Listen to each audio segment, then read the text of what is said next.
Michelle Windridge. I'm the National Education Lead for School-Based Early Years at Twinkl, and I am delighted this evening to introduce Sian Mabberley, a former head teacher and a former colleague of mine with extensive experience across early years, safeguarding and whole school leadership.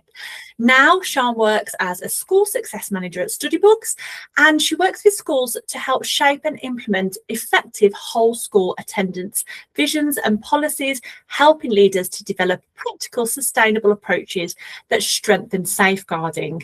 I've been looking forward to this since we booked it, Sian, so really super excited. It's a subject very close to my heart and one that I know is so important for all of us here. So over to you, Sian. Thanks, Michelle. So hi, everybody. Nice to see everybody this afternoon or this evening. And just building on what Michelle has said about me. Yeah, I've got, 21 years in education. It's it's a whole lifetime, isn't it, for those younger people? And, the children that I first taught and that Michelle first taught, they've probably got their own children now, haven't they, Michelle, which is terrifying. So range of experience in lots of different settings, mainly in the EYFS and the infant stage. Very passionate about that. It's very close to my heart. And also so is attendance, and not from that punitive point of view of attendance, but more about if children aren't in school and they aren't in their setting, they can't access all of the wonderful things that we've planned for them. And that is so important to me, that they're there and they're maximising all those opportunities. So attendance has always been my passion. It's a funny thing to be passionate about, isn't it? It makes me sound a bit geeky, but hey, who cares? I am a bit geeky. Like Michelle said, I now work for Studybugs. I used Studybugs as a head teacher to support our attendance in our school. It's one of the best things I ever put into place. And I now work for them, which kind of shows you how highly I thought of Studybugs as a head teacher. And what we'll be looking at this afternoon is really how to spot those signs early. So looking for those safeguarding links to attendance, looking at those things that just make us go, that feeling in your stomach of something is not quite right with this family, or something is not quite right with this pattern. So we'll have a look at that this afternoon. So just a quote from the early years framework there, and a little bit more about what we'll be looking at. The new statutory framework for the EYFS is very clear about attendance, and particularly following up on those unexplained absences. We've all had them. We all know about them. How much of your time do you actually spend chasing them? I know for me, it was an awful lot of time. And what we mustn't do is see attendance and safeguarding as two separate things. They are the same thing. Safeguarding is that umbrella term that so many things fall under, with attendance now being one of them. And of course, as we know, the early years are pivotal in building those relationships. The EYFS staff do it better than anybody. Those relationships should be the same throughout a young person's school life and beyond, but we know that's not always the case. But we know, and I certainly know, and Michelle knows, EYFS staff are the best at doing it. You're the people that know the children the best, know the families the best, and can spot those signs really easily and quickly. So I'll just give you a second to read that quote there from that statutory framework. I'm sure you're all familiar with it, but they do keep moving these goalposts, don't they? And they do keep popping new things in. So it's always well worth being aware of that. And it talks there about those patterns and trends in a child's absences and those personal circumstances. So I think we have to move away from that one-size-fits-all approach for attendance and really looking at that bespoke, personalised approach. And again, if we start, the hill I will die on is if we get it right in the EYFS, we get it right everywhere else. If we make those, it's like building a house on the sand, isn't it? If we make those foundations solid, we can build on that. So we are the best placed people. I say we because I do still consider myself an EYFS member of staff. Do you, Michelle? I still think of myself like that. It never goes out of us. We'll always be teachers, won't we? There is an image of firefighters there, which you might think is a bit random, but I think it's very applicable to how we all feel in education at the moment, and certainly the schools that we speak to every day as part of our Studybugs work. We know that that's what schools are having to do. Resources are limited, time is limited, money is non-existent. So we are all firefighting. So it's worth reflecting at this point on these key messages here. So how do you distribute that attendance knowledge and responsibility to your staff? We're not saying that everybody needs to lead on attendance, because that would be nigh on impossible. But how does staff at all levels know what attendance is like, those children that are really vulnerable in terms of attendance, and who is currently responsible for what, and any escalation procedures that you need to happen?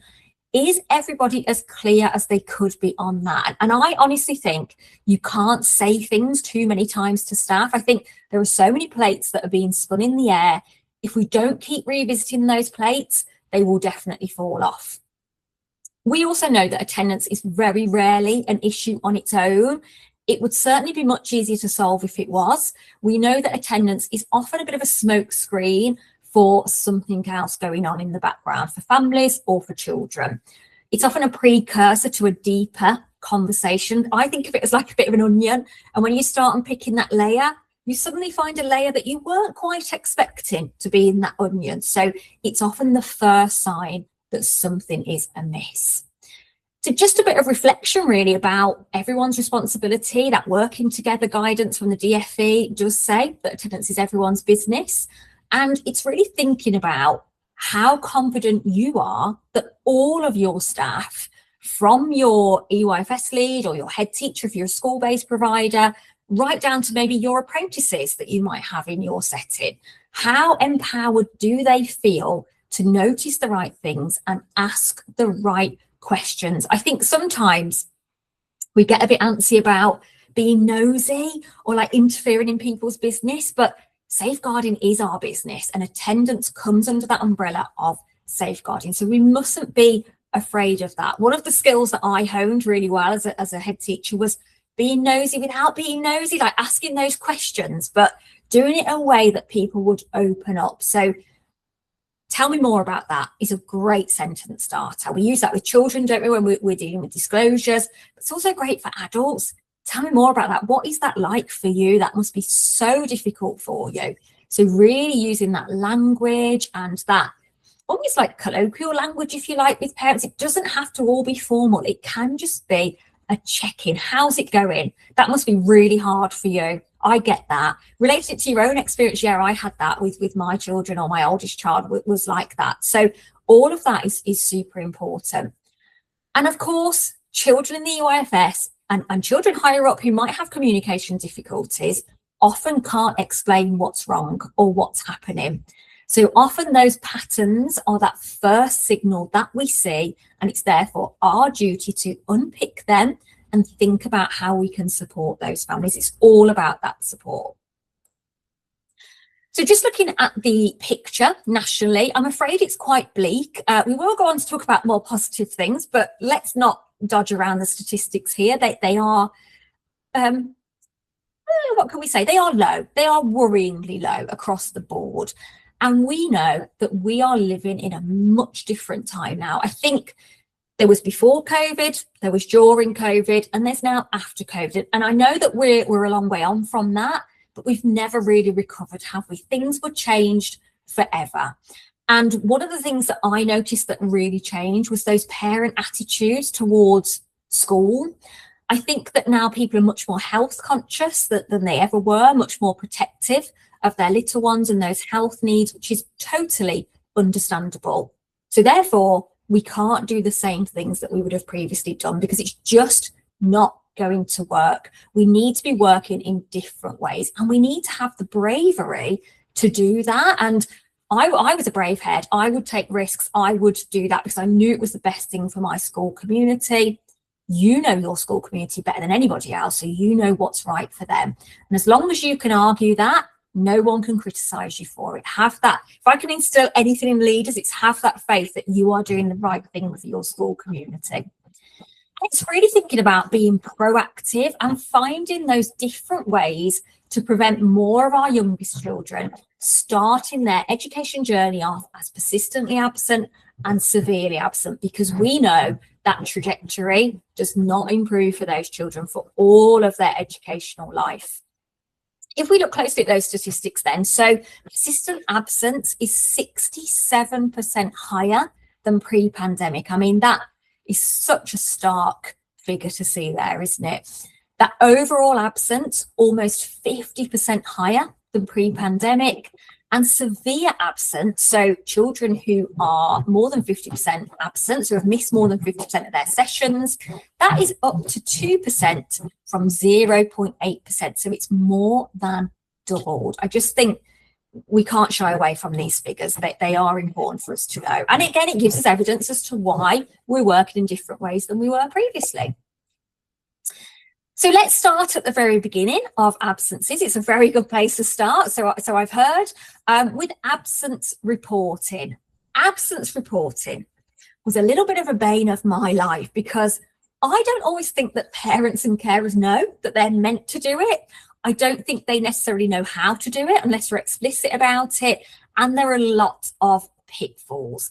We're in 2026. We live in a very diverse society, which is fabulous.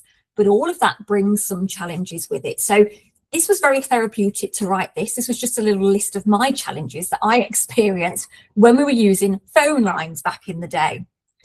Parents forgetting to report. Again, spending a lot of time chasing those absences, phoning those parents who didn't answer the phone half the time anyway, because let's be honest, who does answer the phone nowadays?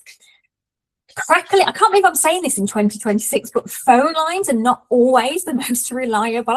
Often you still find that like phone lines that can be crackly, they can be hard to hear, they can cut out. Also, let's consider that cost of living crisis. Do parents have the facility to report via make a phone call? Do they have enough credit? Do they have enough minutes to be able to do that? We do have to factor that in for us. Verified sources. The reason I've put that is I was the head of a school that we had a really large community and lots of people had relatives that also attended the school. So an auntie might come and say to us, I'll just let you know, they're off today because their dad told me. That's not a verified source. I can't accept that. I need it to come from someone with parental responsibility or a guardianship in place. So again, that's not a verified source. That doesn't come from, I don't like to say the horse's mouth, but that's what I mean. It doesn't come from that person. Who is the person that has that responsibility to report it? The time of reporting is something that we don't think about, but actually is really important because if a parent always reports at 1 a.m., why are they reporting at 1 a.m.? That's a bit odd, isn't it? If they're always reporting at 2 p.m., why is it taking them so long to report absences?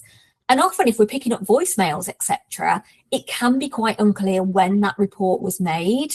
And if you're anything like me, as soon as you put that phone down, you'd forget what time that was recorded. So that's a real thing that I've thought about recently, that time of reporting that's really crucial for those safeguarding patterns. Giving parents different ways to report absences. Now, I know we are all supposed to frown upon screen time and messages and all of that, but let's be honest, that is the way that we communicate. When was the last time you phoned a friend to speak to them? I honestly can't remember. Parents speaking EAL and being able to overcome that as a barrier to getting across that information that they need to get across. So being give you as much information as they possibly can about why that child is absent and when they might be back. For parents that are speaking English as an additional language, being able to get over all of that information that they want to share and need to share with you is super important. So again, giving them different ways to do that, really important. I've saved the best till last, the unwell report. Oh, how many of us have had that logged as a reason? They're not well, they're poorly, they don't feel well. It's not very helpful. It doesn't give you the ability to pick out any patterns, identify any areas of support.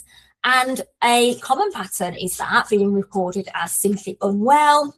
One setting I was working with not long ago noticed that a child had been reported as unwell several times over a few weeks. But the symptoms were always very vague. So tiredness sometimes a stomach ache, for example.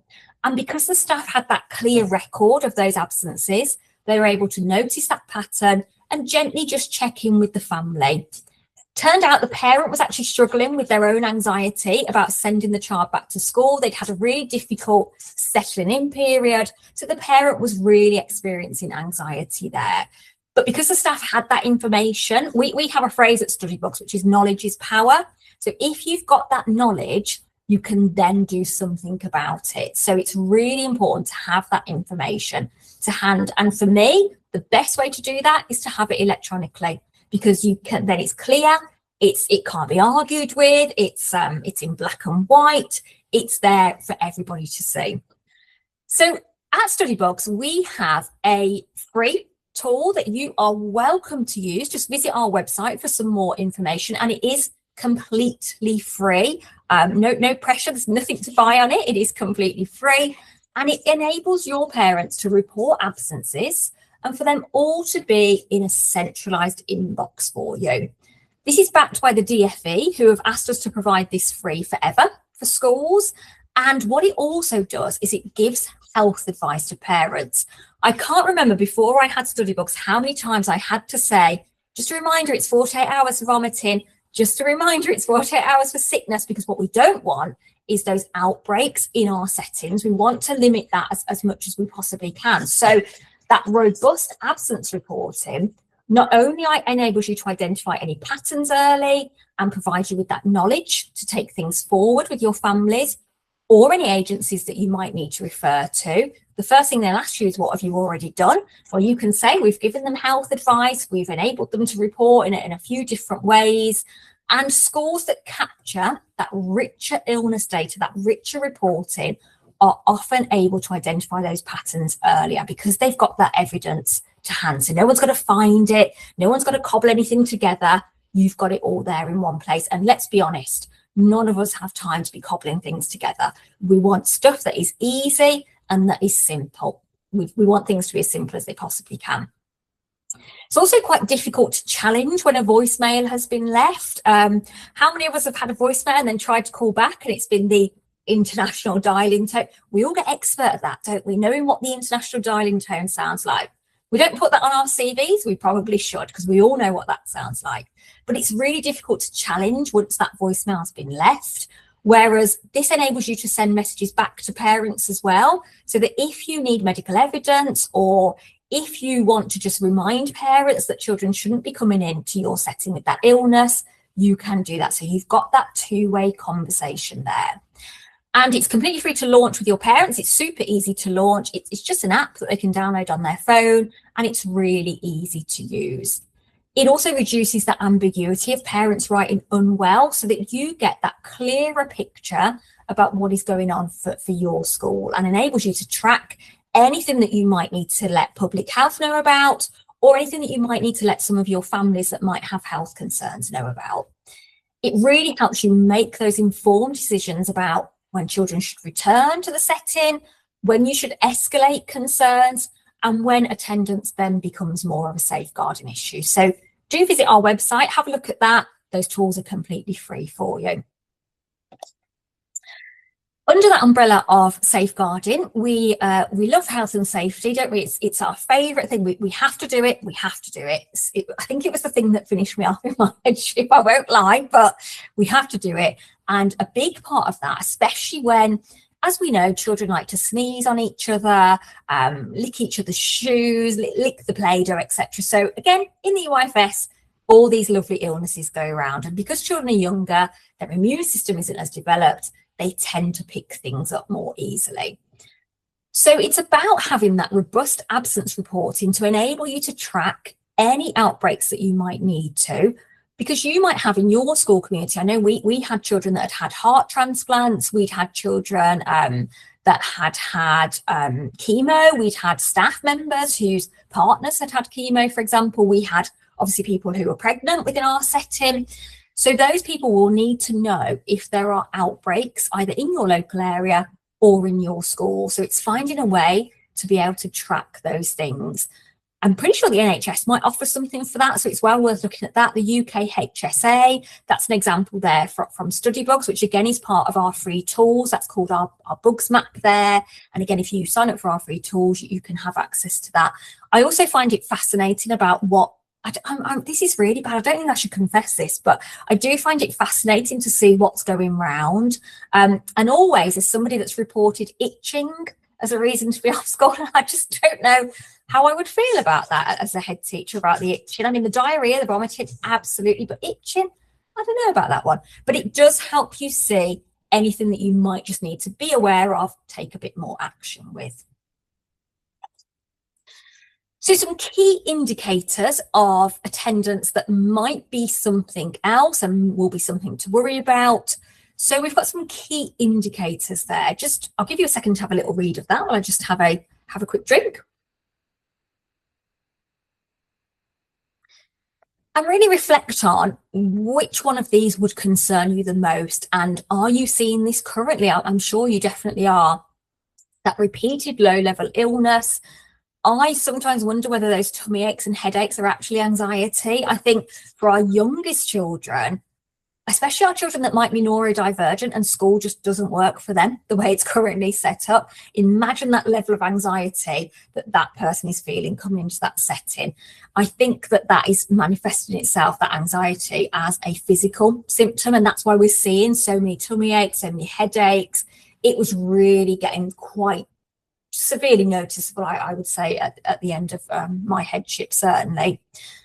But also that low-level illness is a major factor, that those headaches, those earaches, that runny nose, that cold that continues to happen. Offering that medical support, offering that, have you seen a GP? Often it'll be that people are on a list for a specialist, but having that conversation again just starts that support up for you. You've got that conduit, if you like, of that conversation. You've got a reason to talk to them. You're not just going, they've been off, what's going on? I've noticed they've been quite poorly recently. Is everything okay? How's that going? Have you got some support for that? Because actually having a child that's poorly often is probably really stressful for that parent. So again, coming at that from a supportive approach, always the best way to take it. Certainly what we would recommend. Because again, it might be masquerading for something like parent mental health or instability in housing. Parents might be sofa surfing over the weekend, and that's why they might not be there on a Monday. Finances, etc. All of that can be related to attendance. I talked about a bit of an onion at the beginning of the meeting, and when we started unpicking onions in our school, we found things that we definitely didn't expect. Things like paperwork to even be in the UK. It's a massive thing for our families, and we know at the moment that's really difficult and a really sensitive subject, but it was only through those really supportive conversations that we then discovered that and were able to support with that and help. So it's really important that you have those things in place where you can spot those key indicators that just something feels off. If something feels off, that's your moral compass telling you that something's not quite right. We need to do something about that. Just a story about a child who always had a tummy ache on a Monday. A nursery child was reported absent almost every Monday morning with a stomach ache. And at first it looked like typical childhood illnesses, nothing unusual, but the staff in that nursery became curious. And that's why curiosity, that professional curiosity, super important. The pattern was so consistent that that's how they noticed it. So again, it's really about how we share that attendance data with our key staff, because sometimes we get a bit data blind when we're looking at data all day long. Sometimes it's about having it really visually presented to the staff that are directly on the ground with that child, who can spot that consistency there. When that key person spoke really gently, had a gentle check-in with that parent, it turned out that child was staying with a different relative on a Sunday evening, and those transitions on a Monday had become really difficult at that point. So once the nursery understood that, they knew what was happening, they could then offer that support with a meet and greet and a more calm and organised drop-off routine. But you don't know what you don't know. Sometimes they don't look like safeguarding issues, but digging deeper, asking those open door questions really help understand what is happening there. So signals to look out for, again, have a little look at this data. What might worry you the most? What might you be questioning here? So for me, looking at those register marks, I'd be looking at what happens at the weekend here, because we've missed 4 out of 6 Mondays, and also we've missed 5 out of 6 Tuesdays. So what happens at the beginning of the week? Is there something they don't like? Is there a different member of staff in the setting that week that maybe they haven't got such a close relationship with? Is their friend absent for those sessions? What is happening for that child or that family that means they're not there at the beginning of the week. Some absences here are authorised, some are not. Why is that? Do we have a clear policy on that? Again, obviously, a lot of our children are not compulsory school age, so you can't go at it from that legal point of view that schools would be able to, but you can go at it from that support and safeguarding point of view. If we unauthorise absences, that tells us a bit more. That tells us that we don't feel that those absences are necessarily reasons to not be in school, or we don't know why that child wasn't in school at that point. If the child avoiding those specific days, and this is where your attendance data becomes your safeguarding intelligence. And I think, again, we have to see attendance data as that. It's not a pain. It's not something, oh, another thing we have to do.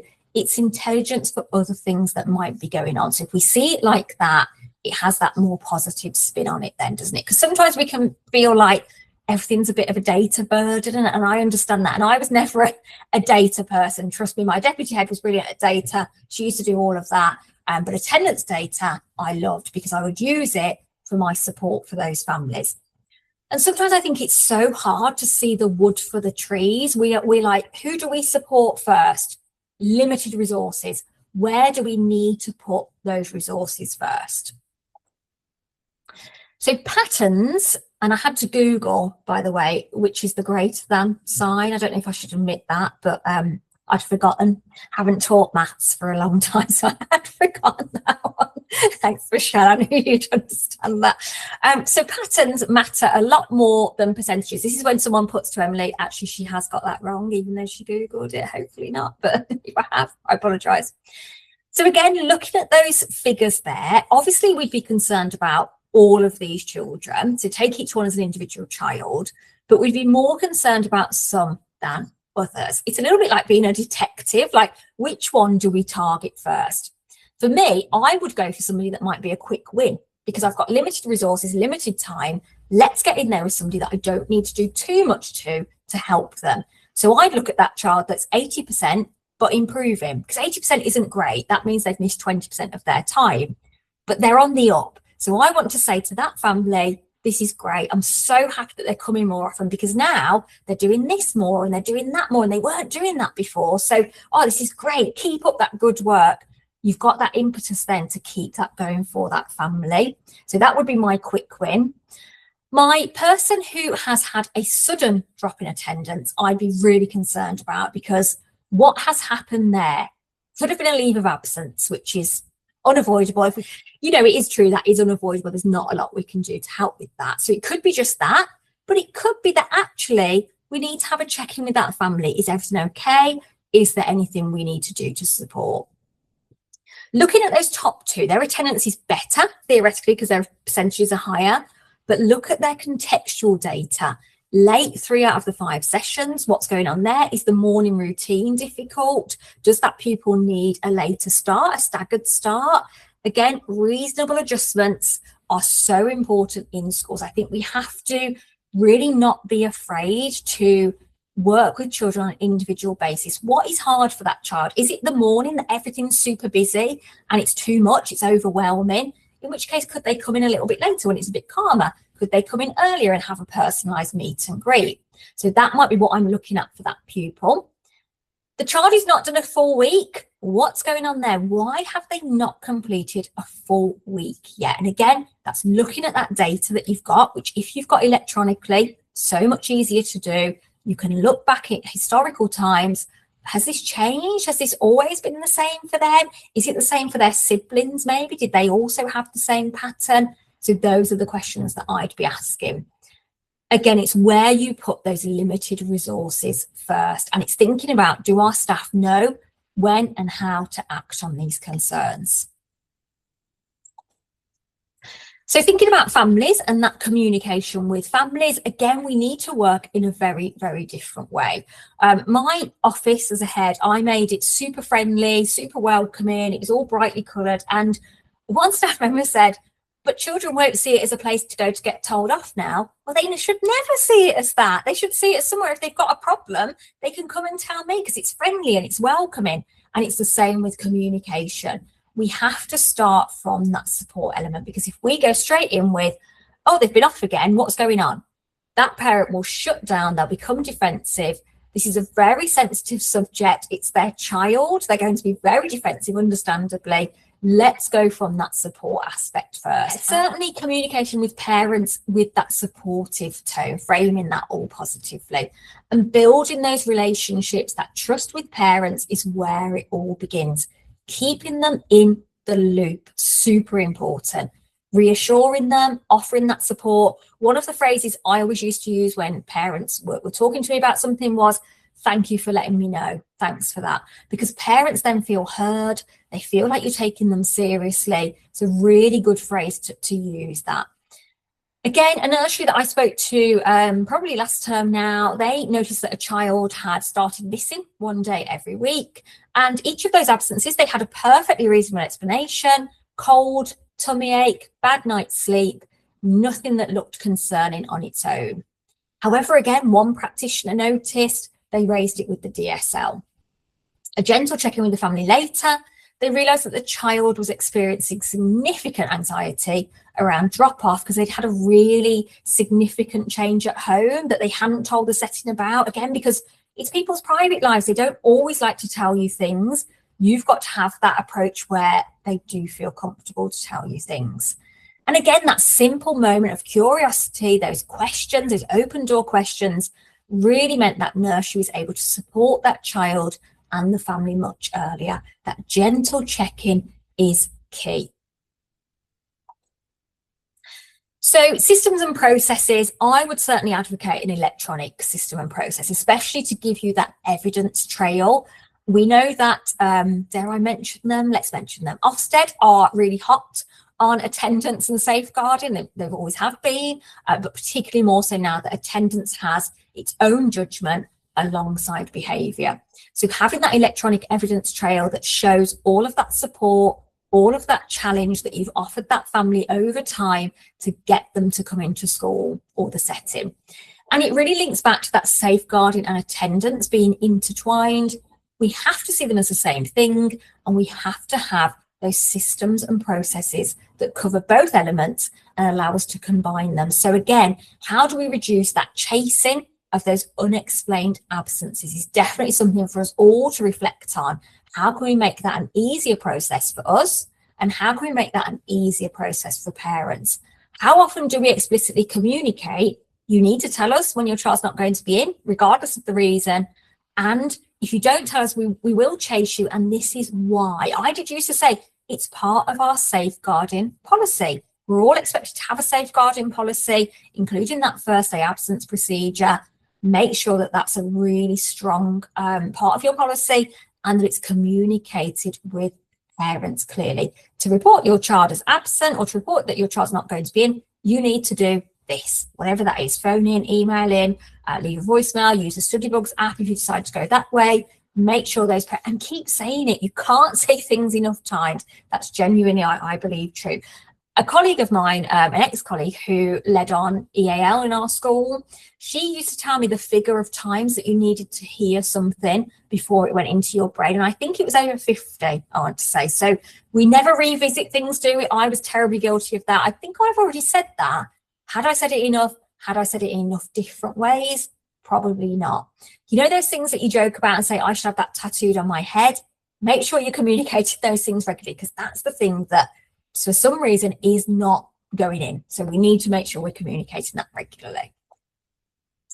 So thinking about our staff and really empowering our staff, one of the things that I wish that I'd spent a bit more time on was really practicing conversations with parents. Now, I'm going to say two dreaded words: role play. I know we all hate it. I know it makes us cringe to our very core. I can see Holly is cringing now thinking about it. But what it does is it takes away that threat, because you can laugh about it. You can make your mistakes when you're working with your staff because it's not threatening. And the last thing you want is for your staff to be thrown in at the deep end with parents, because they're the people on that face, aren't they? They're the people that, especially your office staff, I think, gosh, we really do need to give our office staff a bit more kudos. If you've never been in a school office from 9 o'clock, in fact, let's say 8:30, do go in there. It's akin to the Wild West is all I can say. Do make the effort to go in and see what life is like for those staff in the office. And often they're the first people that face a parent that isn't happy. And that's really difficult. And again, attendance and safeguarding conversations, they are so super sensitive. Practicing them, practicing what that's going to sound like, super, super important. We can't assume people feel comfortable having those conversations. Again, for me, I had staff who lived in the community, which adds another challenge there. So how do we go about addressing those concerns? Practice makes permanent. Doesn't make perfect, no one's perfect, but what it does is it makes it permanent. It makes it stick in our brain. So practicing things, super important. Like I said, we all hate it. The staff won't thank you for doing it, but they will in the end, because they will have all of that they've already practiced to share when it comes down to it. Follow-ups, recording, super important. Somebody once said to me, I think it was like a school improvement partner back when we used to have those back in the day. If something hasn't been written down, has it actually been done? How do you know? How do you know that that's actually happened? What's that follow-up going to be? Because again, we are spinning so many plates. That follow-up is super, super important. I would also give staff those simple sentence starters to make them feel more comfortable. I've noticed that is a really great one. Can I just check in? So rather than saying, oh, why has Harry been absent again? Staff might say, we've noticed Harry's had a few absences recently. He's been quite poorly. How are things going? You know, it's non-confrontational. It's hard to say on a Wednesday afternoon. It invites that conversation backwards and forwards, and it might open that safeguarding disclosure. I've had all sorts of safeguarding disclosures to me, usually at the school gate, which is a very strange place to have them. But because I was always there, I've had them about, like I said, being in the country and having the correct paperwork, domestic abuse, etc. And again, it's only through these relationships that we've built and these patterns that we've spotted that we've been able to have these disclosures, that we've then been able to support those families. So key takeaways, I've thrown an awful lot of information at you on a Wednesday afternoon, which I can only apologise for, but hopefully it's been useful and it's given you some things to reflect on. And we have to, if I can say anything, it's that attendance and safeguarding are the same things. They all come under that umbrella. Curiosity is the most important thing we can instill in both our children and in our staff. Those open door questions. You probably talk about them for safeguarding, for disclosures that might be made. Think of them for attendance as well, for parents. Like I said, I've noticed that, oh, this must be really hard. I can see that, you know, the mornings are really tough. How can we help with that? Early help prevents escalation. Let's close that stable door before the horse has bolted. Let's get in there first, so we don't always feel like we are firefighting. Because we know that that early identification is that early help and can prevent things from becoming entrenched and us needing to take things further. And patterns matter more than percentages. A child could have 92% attendance, look fine on paper, but if those absences are every Monday, that tells us something different. And to finish, just to say that we are offering, as just for you as Twinkl customers, a free attendance health check with our Studybugs staff. We are all in our Studybugs team ex-school leaders, so we know what it is like. We're not those people that are like that and are like, oh, just think. We know what it's like to be a school leader. We've got Senkos, we've got pupil premium leads, we've got secondary schools, we've got everybody on our team, so there is no judgment. You can come, it can almost be a bit like therapy, shall we say. Come along, share your challenges. It's completely free. That there is no pressure whatsoever. It is simply a chance to review those processes with one of our school team and how to apply the steps from today, and also to talk about some of the challenges that are unique to you, because we know all different settings have different needs. So we want to help your setting.